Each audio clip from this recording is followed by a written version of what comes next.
In today's video, I'm going to teach you how to delete a payment in QuickBooks Online.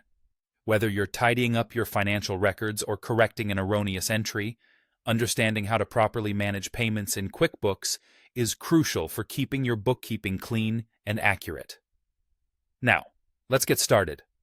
First, make sure that you're logged into your QuickBooks Online account. Once you're in, take a look towards the left side of your dashboard. This is where the menu options are located. Go ahead and click on Sales. This will open up a new set of options that are specifically focused on managing your sales transactions.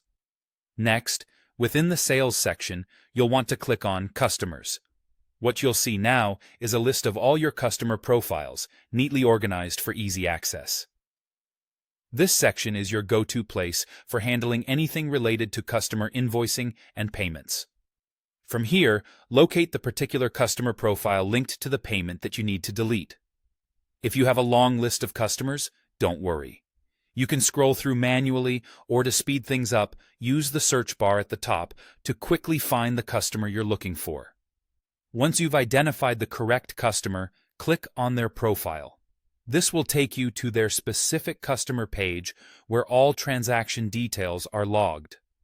On this customer page, you'll notice a list of transactions on the right side. Here's where you need to pay a little extra attention. Look carefully and find the small drop-down arrow, usually located next to each transaction. This is important because clicking on this drop-down will reveal additional actions you can perform. After clicking on the drop-down menu, you'll see an option to delete the payment. Go ahead and select Delete. Now, QuickBooks has a safety measure to prevent accidental deletions, so you'll see a pop-up asking you to confirm this action. Simply click Delete again to finalize the deletion. And there you have it. You've just successfully deleted a payment in QuickBooks Online. It's crucial to remember that once a payment is deleted, it cannot be easily recovered. So always make sure that you're selecting the correct transaction to delete. If at any point you're unsure, consider creating a backup of your data beforehand. Keeping your records updated and accurate is key to maintaining robust financial health for your business. Thank you for watching, and feel free to come back to this guide anytime you need a quick refresher. Enjoy managing your finances with precision and ease.